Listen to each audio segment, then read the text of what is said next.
Hello function lovers, welcome back to my channel. Last part में हमने देखा था वांगजी जब रात को सो रहा था तो वो उम्मीद लगाए बैठा था कि काश आज रात भी विंग उसके साथ छेड़खानी करने के लिए आ जाए। दूसरी तरफ विंग को फिर से वही डरावना सपना आ रहा था और उसे नींद नहीं आ रही थी। बिना उसके किसी कमांड के उसके चारों ओर अपने आप ही वो रिसेंटफुल एनर्जी बन जाती है। वो डार्क एनर्जी उसके अंदर क्रैश कर रही थी और उसे अपनी पूरी बॉडी में पेन फील हो रहा था। रिसेंटफुल एनर्जी जब उसकी पूरी बॉडी को ड्रेन कर देती है तब जाकर वो उसकी बॉडी को धीरे धीरे छोड़ती है। विंग को किसी से भी जान से मारना बिल्कुल भी पसंद नहीं था, पर उसे ये वैन रोहान के ऑर्डर की वजह से करना पड़ रहा था। वैन रोहान जिसे वो अपना एडॉप्टिव फादर मानता था। वैन रोहान ने विंग को बताया था कि उनकी क्लैन को लांगवांगजी की क्लैन से खतरा है। वो लोग फ्यूचर में उनकी क्लैन पर युद्ध छेड़ सकते हैं, इसलिए विंग के पास यही एक ऑप्शन था कि वो प्रिंस लैन की जान ले सके, जिससे वो अपने घर को बचा सके, वैन क्लैन को बचा सके। विंग अब बस मिड ऑटम फेस्टिवल वाली रात का इंतजार कर रहा था, जब किंग और काफ़ी पावरफुल कल्टिवेटर्स टाउन में होते और पैलेस बिल्कुल अकेला होता। पर उसके अंदर इस रिसेंटफुल एनर्जी की साइकिल ऑलरेडी स्टार्ट हो चुकी थी। वो खुद से कह रहा था कि मैं इसे कंट्रोल कर सकता हूँ, मुझे बस फोकस करना होगा। वो बहुत गहरी गहरी सांसें ले रहा था। तभी उसे वांगजी की प्ले की हुई मेलोडी याद आती है। उस मेमोरी से ही विंग को काफ़ी सूदिंग फील हो रहा था। जब रिसेंटफुल एनर्जी पूरी तरीके से काम डाउन हो जाती है, थोड़े टाइम बाद विंग जिंगशी चला जाता है। वो वांगजी के बेड के पास जाकर खड़ा हो जाता है। वांगजी सोया हुआ था। विंग अपना हाथ ले जाकर उसके सिल्की बालों में फहराने लगता है। वो धीरे धीरे अपना हाथ वांगजी के चीक्स पर और फिर उसकी स्ट्रॉन्ग नेक पर लेकर आता है। 20 मिनट हो चुके थे पर वांगजी अभी नहीं उठा था। विंग साइलेंटली उसे देखे ही जा रहा था। वो वहीं उसके पास बैठ गया था और धीरे धीरे उसके बालों को सहला रहा था, और उसे रियलाइज भी नहीं होता कि कब उसके अंदर की वो डार्क एनर्जी स्टेबलाइज हो जाती है। धीरे धीरे वो बेड पर आ जाता है और वांगजी के पास ही लेट जाता है।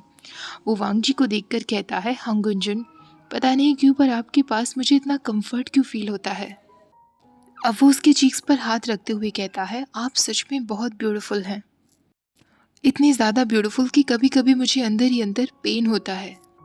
कुछ टाइम बाद विंग वांगजी के चेस्ट पर सिर रख के एक चैन की नींद सो गया था। उस रात वांगजी की कुछ टाइम बाद जब आंखें खुलती हैं तो एक वार्म वेट उसे अपनी चेस्ट पर फील हो रहा था। विंग को अपने इतना नज़दीक देखकर वांगजी भी चैन की सांस लेता है और सो जाता है। उन दिनों अभी उनका शेड्यूल बन चुका था। वांगजी जब अपने पॉलिटिकल वर्क में होता था, विंग उस वक्त सो ही रहा होता था।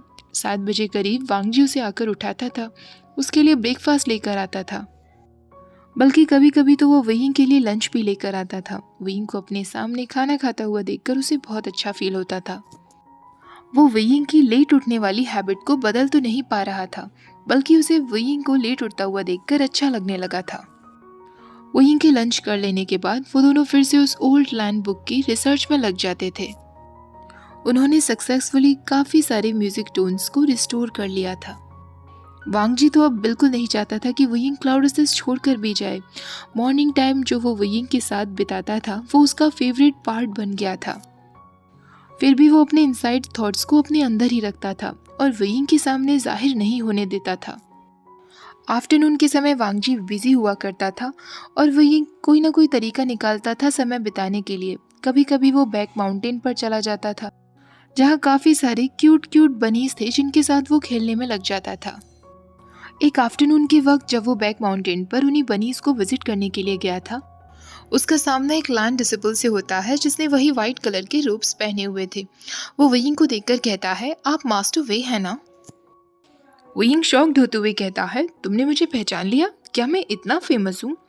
वैसे तुम कौन हो? वो लैंड डिसेबल कहता है, मेरा नाम लैंड जिंगई है। अगर तुम यहाँ हिजाइनेस के बनी के साथ कुछ करने का सोच रहे हो तो मैं तुम्हें पहले ही वार्निंग दे देता हूँ। विंग कहता है, ये हंगुंजन के बनीज हैं। नो वेज, वो बनीज कब से रखने लगे? तो इतने कोल्ड दिखने वाले हमारे हंगुंजन सीक्रेटली फ्लफी क्रिएचर्स को एंजॉय करते हैं।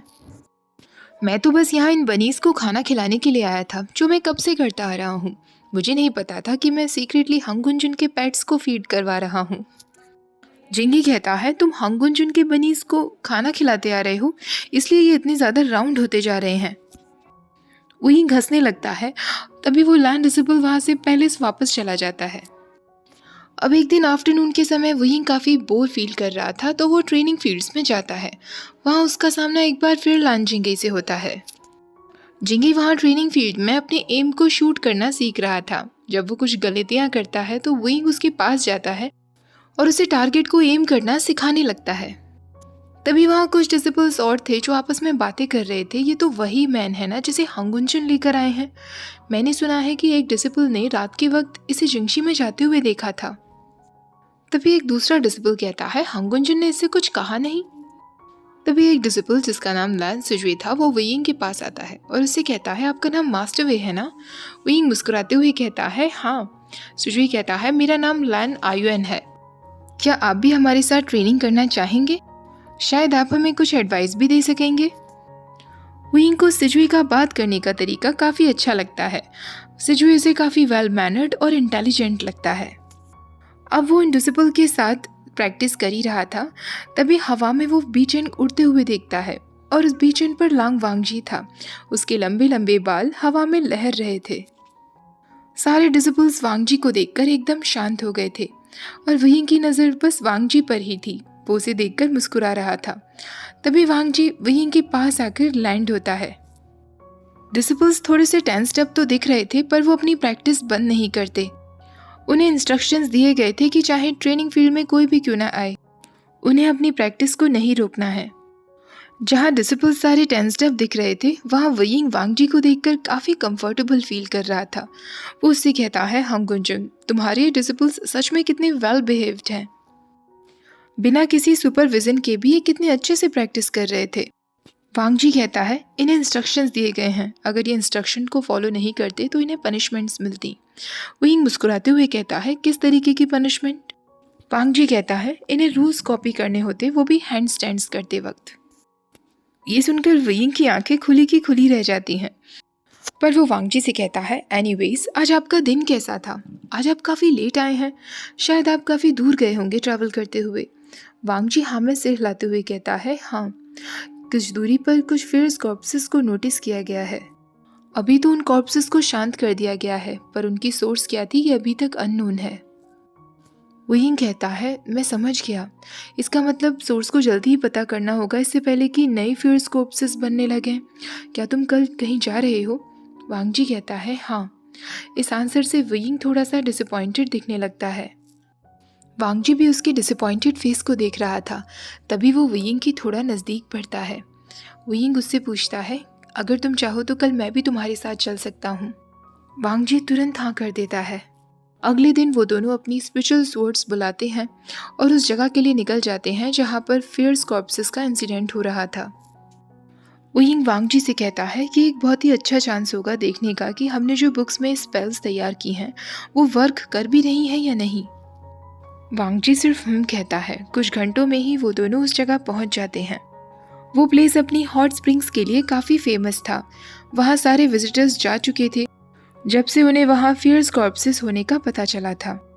हॉट स्प्रिंग्स के ओनर्स और इन कीपर्स ने खुद रॉयल फैमिली से रिक्वेस्ट की थी क्योंकि उनके पास इनकम की कोई सोर्स नहीं बन पा रही थी। वांगजी और विंग जब इंटेरोगेशन करना शुरू करते हैं तो वहाँ के लोकल लोग उन्हें बताते हैं कि कुछ लोग तो हॉट स्प्रिंग में हुई उन इवेंट से पहले ही गायब होना शुरू हो गए थे। इवनिंग तक उन दोनों ने मिलकर एक पॉन्ड को आइडेंटिफाई कर लिया था जिसमें कुछ रिसेंटफुल एनर्जी के ट्रेसेस मिल रहे थे। पॉन्ड में अंदर जाने के बाद उन्हें एक बहुत ही स्ट्रॉन्ग होल अंदर दिखाई दिया था जिसमें काफ़ी लोगों की मौत हो गई थी और वो लोग जिनकी मौत हो गई थी वही बाद में फियर्स कॉर्प्सेस बन रहे थे। दोनों मिलकर अपनी कल्टीवेशन से उस होल को सील कर देते हैं जिसमें उन्हें हार्डली 30 मिनट लगे थे। विंग ये देखकर शॉक्ड था कि वांगजी ने इन कीपर्स की मदद के बदले में उनसे कुछ भी नहीं मांगा था, जबकि विंग को इन्फॉर्म किया गया था कि वांगजी बहुत ही लालची इंसान है और लोगों की मदद के बदले उनसे पैसे ऐंठता है। विंग सोचने लगता है कि उन लोगों को वांगजी को लेकर कोई गलतफहमी हुई है या फिर मैं ही ज़्यादा सोच रहा हूँ। वांगजी इनकी तरफ वापस जा रहा था और विंग उसके पीछे पीछे जा रहा था। उसके मन में अभी भी यही चल रहा था कि आखिरकार वांगजी के एक्शंस को समझना मेरे लिए इतना डिफ़िकल्ट क्यों हो रहा है। वांगजी अचानक रास्ते में रुक जाता है। उसकी नज़र एक झील पर पड़ती है जो बिल्कुल साफ दिख रही थी। अब वो उस झील की डायरेक्शन में जाने लगता है। वो एक बोतल में कुछ पानी भर लेता है और फिर वो वयिंग की तरफ अपना हाथ बढ़ाता है। वयिंग अचानक कंफ्यूज्ड वहीं खड़ा रह जाता है और उससे कहता है, आप इतनी जल्दी मुझसे मेरा हाथ मांग रहे हैं? हांग गुंगजुन, अभी तक हम दोनों ने एक दूसरे को किस भी नहीं किया है, क्या प्रपोज करना थोड़ा जल्दी नहीं हो जाएगा? वयिंग के इस फालतू जोक पर वांगजी अपना हाथ हटाता नहीं है, बल्कि और वयिंग के नजदीक लेकर आता है। तभी वयिंग को याद आता है कि कल्टीवेशन के वक्त उसे अपना हाथ कट करना पड़ा था, उसके हाथ से खून बह रहा था। वो तुरंत वांगजी के हाथ में अपना हाथ रख देता है। वांगजी उस प्योरीफाइड वाटर को वयिंग के हाथ पर धीरे धीरे डालने लगता है। वो जेंटली वयिंग के हाथों को रब करता है और पूरा खून साफ कर देता है। अब वांगजी अपनी स्पिरिचुअल एनर्जी से वयिंग की उस चोट को ठीक करने की कोशिश करता है। वांगजी ने अपनी आंखें बंद की हुई थी और वयिंग उसकी तरफ ही देखे जा रहा था। वयिंग को पता था कि उसकी गोल्डन कोर की वजह से उसका वाउंड अपने आप ही कुछ टाइम में ठीक हो जाता। फिर आखिरकार वांगजी को उसके छोटे से वाउंड की इतनी परवाह क्यों हो रही थी? ये काइंडनेस आखिरकार इस प्रिंस वांगजी में आई कहाँ से? वयिंग वांगजी से कहता है, thank you so much your highness. Wangji कहता है, इसकी कोई ज़रूरत नहीं है। तभी वयिंग देखता है कि झील में एक लोटस फ्लावर बहता हुआ चला जा रहा था, जिसे देखकर उसके फेस पर एक स्माइल आ जाती है और वो वांगजी से कहता है, पता नहीं क्यों लोटस को देखकर मुझे ऐसा लगता है जैसे मेरा कोई पुराना रिश्ता हो। मुझे अपने बचपन का कुछ भी याद नहीं, बस इतना याद है कि मेरे पेरेंट्स के चले जाने के बाद मैं सड़कों पर भटका करता था। एक दिन स्ट्रीट डॉग से लड़ते वक्त मेरी हालत बिल्कुल मरने जैसी हो गई थी। तब मुझे मेरी एडॉप्टिव फैमिली ने ढूंढा, मेरी सोल को रिकम्पोज करके मुझे दूसरी बॉडी दी। वांगजी साइलेंटली उसकी बातों को सुन रहा था। वो वयिंग से पूछता है, ये तुम्हारी ओरिजिनल बॉडी नहीं है? वयिंग एक हाफ स्माइल के साथ कहता है, नहीं, पर अच्छा ही है ना, अब मेरे पास पहले से ज़्यादा प्रिटी फेस है। क्या पता मेरी ओरिजिनल बॉडी अगली रही हो, मुझे तो ये भी नहीं याद कि मैं पहले था कौन। वयिंग कहता है, पर मुझे इतना याद है कि मैं पहले भी ज़रूर डेमोनिक कल्टीवेटर रहा होऊंगा। बस एक यही चीज़ है जो मुझे मेरी प्रीवियस लाइफ से जोड़े हुए है। वांगजी कहता है, क्या सिर्फ इतना ही? वयिंग कहता है, हाँ, और वो अगले ही पल एक स्विफ्ट के साथ गायब हो जाता है। वांगजी उसे इधर उधर देखने लगता है। तभी वयिंग फिर से अपीयर होता है, वांगजी के बहुत नज़दीक। वो अपने टोस पर खड़ा था जिससे वो वांगजी के ईयर तक पहुंच रहा था। वो उसके कान में कहता है, क्यों हांग गुंगजुन, क्या आपको नहीं लगता कि ये डेमोनिक कल्टीवेशन कितनी फन है? वांगजी उससे कहता है, फालतू हरकतें मत करो। वयिंग उसके और नज़दीक जाकर कहता है, पर क्यों हांग गुंगजुन, आपको भी थोड़ा फन करना चाहिए। देखते हैं आप मुझे पकड़ पाते हैं या नहीं। ऐसा कहकर वो वांगजी के फोरहेड रिबन को टच करने के लिए अपना हाथ आगे बढ़ाता है, पर इससे पहले कि वो टच कर पाता, वांगजी बहुत टाइटली उसका हाथ पकड़ लेता है। वयिंग कहता है, हांग गुंगजुन, आपने इतना टाइटली मेरा हाथ क्यों पकड़ लिया? वांगजी के एक्सप्रेशंस धीरे धीरे चेंज हो रहे थे। वो दोनों एक दूसरे के बहुत नज़दीक आ गए थे। वयिंग को खुद नहीं समझ आ रहा था क्यों, पर वांगजी के फेस पर वो एंगर देखकर वयिंग को डर नहीं लग रहा था, बल्कि वो और भी ज़्यादा एक्साइटेड फील कर रहा था। वांगजी की आंखों में देखते देखते ही वयिंग चुपके से अपना हाथ उसके फोरहेड रिबन तक ले जाता है, ये देखने के लिए क्या वांगजी अभी भी उसे रोकने की कोशिश करेगा। पर वांगजी ने इस बार उसे रोकने की कोशिश नहीं की थी। वयिंग वांगजी के फोरहेड रिबन पर अपना हाथ फहराने लगता है और उसके बाद वांगजी के फेशियल एक्सप्रेशन गुस्से वाले नहीं दिख रहे थे, बल्कि वो धीरे धीरे बहुत ही सॉफ्ट होते जा रहे थे और उसकी नज़र वयिंग के लिप्स पर थी। जितना टाइटली उसने वयिंग को पकड़ा हुआ था, वो धीरे धीरे अपना हाथ लूज करने लगता है, पर उसने पूरी तरीके से वयिंग की रिस्ट को नहीं छोड़ा था। वयिंग अब अपना हाथ वांगजी के फोरहेड रिबन पर बने उस क्लाउड के ऊपर फहराने लगता है और वांगजी से कहता है, देखा, मैं बस इतना सा करना चाहता था और आपने मेरा हाथ इतना टाइटली पकड़ लिया था। वांगजी मन ही मन में सोच रहा था कि आखिरकार उसने अपने इतने पवित्र फोरहेड रिबन को वयिंग को टच कैसे करने दिया। वांगजी को इस बात पर बहुत गुस्सा आना चाहिए था, पर उसका मन तो कर रहा था कि वयिंग बस अपना हाथ उसके रिबन पर फहराता ही रहे। वयिंग अब उससे कहता है, योर हाइनेस, क्यों ना हम एक गेम खेलें? मैं आपकी आंखों पर पट्टी बांध दूंगा, उसके बाद आपको मुझे ढूंढना है और पकड़ना है। क्या आप तैयार हैं?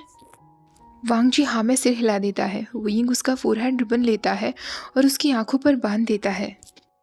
वयिंग अब उससे कहता है, आप मुझे अब ढूंढना शुरू करिए। वो थोड़ा पीछे हट जाता है और मुस्कुराने लगता है। वांगजी वयिंग को ढूंढने के लिए अपने सेंस ऑर्गन्स का इस्तेमाल कर रहा था। वो एक सेकंड के लिए मोशनलेस वहीं खड़ा रहता है और फिर तुरंत वो उस डायरेक्शन में देखता है जहां वयिंग खड़ा था। वयिंग मन में सोचने लगता है, नो वेज, उन्होंने इतनी जल्दी पता लगा लिया। वुयिंग वहीं खड़ा रहता है और वांग जी धीरे धीरे उसकी तरफ चलना शुरू कर देता है। वुयिंग के दिमाग में एक आइडिया आता है। वो तुरंत अपने ब्लैक रोप्स निकालता है और पास ही में पेड़ पर टांग देता है और फिर एक हवा की तरह वहाँ से गायब हो जाता है। वांग जी जब उसे पकड़ने के लिए आगे बढ़ता है तो उसके हाथ में सिर्फ वुयिंग के ब्लैक रोप्स आते हैं। वांग जी उसके रोप्स को पकड़ता है और वुयिंग को ढूंढना फिर से शुरू कर देता है। वुयिंग अब अपने मिडिल रोप्स निकालकर एक रॉक पर रख देता है। एक बार फिर वांग जी के हाथ में सिर्फ वुयिंग के मिडिल रोप्स आते हैं। वांग जी अब बहुत ज़्यादा इम्पेशेंट दिख रहा था। वुयिंग केवल अपने ट्राउजर्स और अपने इनर रोप्स में खड़ा वांग जी की तरफ देखकर हंस रहा था। वो दोनों इसी तरह हॉट स्प्रिंग के काफ़ी नज़दीक आ गए थे। रिसेंट इवेंट्स की वजह से पूरी जगह खाली थी, वहाँ कोई भी नहीं था। वुयिंग अब अपने इनर रोप्स को भी निकालने लगता है। वो हॉट स्प्रिंग के काफ़ी नज़दीक था, पर वांग जी अब उससे एक कदम आगे था। वुयिंग कहीं और गायब हो पाता, वांग जी अब बिल्कुल उसके सामने खड़ा था। वो तुरंत वुयिंग का हाथ पकड़ लेता है। वुयिंग केवल अपने ट्राउजर्स में रह गया था। वो वांग जी को देखकर कहता है, वेल डन, आपने मुझे पकड़ लिया। वांग जी इससे पहले कि अपने आंखों की पट्टी हटा पाता, वुयिंग उसे वेस्ट से पकड़ता है और उसे हॉट स्प्रिंग में धक्का दे देता है। वो दोनों अगले ही पल हॉट स्प्रिंग में थे। वुयिंग जोर जोर से हंसने लगता है और उससे कहता है, सॉरी हंगुंजन, पर हॉट स्प्रिंग में नहाने की आदत आपने ही मुझे लगा दी है। वांग जी गुस्से में अपना फोरहेड रिबन खोलता है, पर वुयिंग को सिर्फ ट्राउजर्स में देखकर उसका गुस्सा डिज़ायर में बदल जाता है।